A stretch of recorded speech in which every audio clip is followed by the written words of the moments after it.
dado en el paciente de cirugía cardiovascular. Buenas tardes a todos. Muchas gracias por la invitación. Bueno, yo básicamente les voy a contar nuestra experiencia en otro escenario diferente al que se mencionó hasta ahora, que es el escenario de la cirugía cardiovascular. Y básicamente lo que yo les voy a contar es nuestra experiencia. Nosotros probamos a fines del año pasado, tuvimos tres meses el equipo, y la intención de esta charla es contarles nuestra vivencia de cómo nos cambió las conductas la utilización de la tromboelastrometría. Y para poner un poco en contexto les voy a presentar este caso. Este caso nos ocurrió, a ver si no tengo mouse voy a estar complicado. ¿Hay alguna manera desde allá de tocar estos botones? Bueno, me han deschavado todo, no importa. Bueno. Te descubrieron. Me descubrieron el caso. Pero básicamente este paciente van a ver, mira, apretame acá en los gases. Es un paciente sometido a una cirugía de revascularización miocárdica. No, tenés que apoyar el mouse acá. Perdón, por las dificultades. Ahí, eso. Estos son los gases de hace poquito, 26 de marzo. Y el paciente, estos son los gases, básicamente esto que dice intraop obviamente es dentro del quirófano y esto es cuando ya salió eso de las 4 de la tarde y en el postoperatorio tuvo cierta tendencia a la acidosis con un predominio respiratorio y un poquito de componente metabólico también. Ahora toca acá envolver. Esa acidosis respiratoria, el paciente apenas salió, en estas columnas, cada columna es 1 hora, y acá ven como apenas salió, el paciente sangraba, y inicialmente lo que hizo el médico que estaba de guardia fue darle calcio porque estaba hipocalcémico, darle glóbulos rojos porque estaba con deterioro hemodinámico y tocame por favor el botón el de que dice hematología. Y el paciente había tenido fibrinógeno bajo en quirófano. En ese momento se le había dado 1 gramo de fibrinógeno y se midió en el postoperatorio como seguía bajo el fibrinógeno. Toquen acá envolver. Como ven, yo no tengo el Rotem en este momento en la institución. Por eso falla la diapo y todo, ¿no? Si tuviera Rotem mandaría todo al pelo. Bien. Entonces, lo que hizo el médico de guardia fue, probó de vuelta con otra ampolla de fibrinógeno, interpretando que estas eran las medidas no transfusionales iniciales que podía hacer. Ahora toca este botón con el mouse. Bien. Y esta es la grilla de laboratorio que nosotros le llamamos la rutina básica. Acá tienen los coagulogramas, donde el paciente en el postoperatorio, que es de acá para acá abajo, tenía un quick, como ven, en rango hemostático y un KPTT que también estaba bastante bien y las plaquetas en su número estaban muy bien también, o por lo menos en rango hemostático. Ahora sí, toca ahí donde dice volver, eso. Ahí, eso. Bien, toca acá por favor, o apreté siguiente en realidad. Entonces, como seguía sangrando, al paciente se le pasaron plaquetas. El razonamiento fue que como se operó con aspirina a bordo y ya el tema del fibrinógeno había sido abordado, se probó con plaquetas porque tenía un número aceptable de plaquetas, pero estaba antiagregado y se abordó ese tema, pero el paciente siguió sangrando. Siguiente diapositiva, así se borra esto. Y finalmente, como el paciente siguió sangrando, se le pasaron crioprecipitados, bajo la insistencia del cirujano que ya lo había pedido en esta primera. El cirujano se enojó cuando en esta tercera hora no habíamos transfundido nada todavía y creo que yo que tenía un poco de razón, y bueno, acá le pasamos críos y después de eso aparentemente el paciente paró de sangrar y al otro día anduvo muy bien y pasó a piso. Así que esto es como nos manejamos hoy. Nosotros tuvimos Rotem el año pasado como forma de prueba, todavía no logramos convencer a los que tienen que pagarlo de que lo queremos comprar y por eso en estos meses no lo tenemos. Y yo básicamente les voy a contar un poco nuestra experiencia con y sin Rotem. Para dar un marco teórico, ustedes saben que en cirugía cardíaca el sangrado quirúrgico aumenta mucho la mortalidad. Los pacientes que requieren reoperación, que suelen ser un 3% del total, les va mucho peor, tienen mayor mortalidad, así que este es un problema grave. Y también es grave cuando el paciente tiene un sangrado médico, es decir, aunque el paciente no termine reoperándose, el haber sangrado lo marca como claramente tener mayor mortalidad. Esto probablemente esté relacionado con la exposición a mayores transfusiones. Y también probablemente la inestabilidad hemodinámica que le puede llegar a provocar. Pero por otro lado, uno diría, bueno, entonces lo transfundo libremente, asegurándome de que tiene el mejor coagulograma posible para prevenir el sangrado o reducir su incidencia. Pero, como todos ustedes muy bien saben, las transfusiones no son inocuas y las transfusiones en el escenario de cirugía cardíaca, con muchos pacientes, han demostrado claramente que los pacientes que más se transfunden les va peor, incluso ajustando por variables de severidad de patología y de cuadro.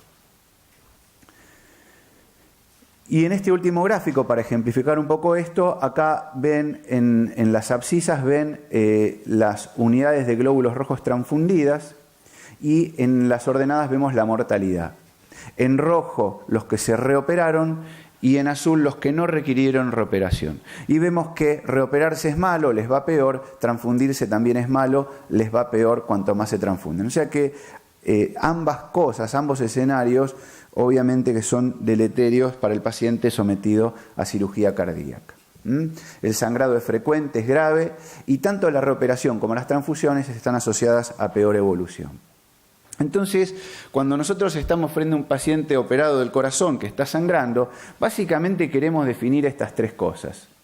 Si le voy a pasar algún producto no transfusional, como el fibrinógeno, como la desmopresina, como el ácido aminocaproico o el ácido tranexámico, si lo voy a transfundir o si requiere reoperación. Estos son los grandes dilemas que tenemos que resolver frente a estos pacientes. Pero en el fondo todo esto puede ser agrupado bajo esto. En realidad lo que nosotros tenemos que contestar es por qué está sangrando. Porque si está sangrando porque está mal hecha la hemostasia quirúrgica, la solución va a ser reoperarlo. Y si está sangrando por algo que yo puedo corregir de una manera no transfusional, obviamente tendré que optar por esa estrategia y dejar las transfusiones para el paciente que realmente lo necesita. Así que esta es la pregunta que todos los días, cuando tenemos un paciente sangrando, tratamos de contestar. Nosotros tenemos publicado ya hace un tiempo, como la mayoría de las instituciones, un algoritmo que nos orienta y nos ordena en qué hacer cuando el paciente está sangrando. Tenemos las medidas inespecíficas de calcio, pH, temperatura y algunas otras como la hipertensión, que en nuestro escenario es frecuente y puede asociarse a mayor sangrado. Y después tenemos las medidas más específicas, donde vemos en el coagulograma, vemos, según lo que vemos alterado, las medidas que ustedes ya conocen seguramente, que es lo que vamos haciendo para corregir cada uno de estos trastornos. Y cuando todo esto no funciona, bueno, pensamos en reoperar al paciente, sobre todo si está taponado, donde nos simplifica todo y lo llevamos más rápido a quirófano. Si la cirugía no logra resolver el sangrado, bueno, hay veces que pensamos en NovoSeven y si lo resolvió, bueno, el paciente resolvió esa complicación. Bien, ahora, ¿qué nos pasó en esos meses que estuvimos el Rotem? Bueno, básicamente nos pasaron estas tres cosas.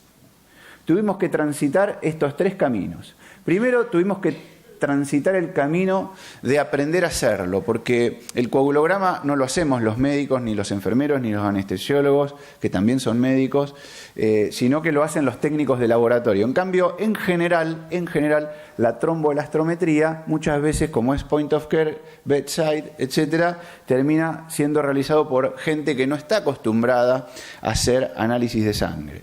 Y puede parecer simple al principio, pero en realidad, si no es realizado prolijo y correctamente, nos puede arrojar datos erróneos. Y por eso tuvimos que transitar esto de aprender a hacerlo, la verdad que con un muy buen apoyo de la gente de Rotem, que se tomó el trabajo y la paciencia de venir y explicarnos más de una vez cómo hacer las cosas. Lo otro que tuvimos que aprender es a interpretarlo. La interpretación de esto lleva una curva de aprendizaje y lleva cierto razonamiento de interpretación y que para alguien que estaba, digamos, acostumbrado a interpretar un coagulograma únicamente, también requiere un tiempo. Y el otro gran desafío, que un poco se mencionó en las charlas previas, es que le crean a uno, ¿vio? Porque si el Rotem da normal, pero el RIN es de 7, no va a ser fácil convencer al cirujano de que no lo transfunda. Porque dice, ¿por qué le voy a creer al Rotem si yo tengo un coagulograma tan alterado, etcétera, etcétera? Así que para poder reducir las transfusiones con ese aparato que está ahí, le tenemos que creer a los resultados, y eso es inevitable que culturalmente, si durante 20 años trabajamos de una manera y empezamos a trabajar de otra, es inevitable que eso genere cierta resistencia inicial que habrá que saber transitar, donde probablemente la clínica del paciente va apoyando la postura de qué es lo que hay que hacer en cada caso, pero si no le creemos a los resultados, difícilmente vamos a reducir las transfusiones. Bien, así que, y básicamente lo que yo creo que más nos ayudó el Rotem es en entender por qué sangraban los pacientes.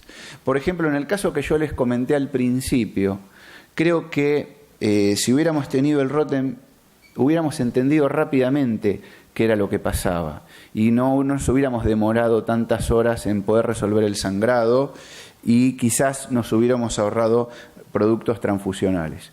Yo creo que el Rotem, en mi opinión y bajo la experiencia que tuvimos, lo que hace más importante para mí es tratar de explicarnos a nosotros bien por qué está sangrando, porque el coagulograma a veces está alterado y no explica por qué sangra, o viceversa. A veces el paciente sangra un montón, no forma coágulos y el coagulograma da normal.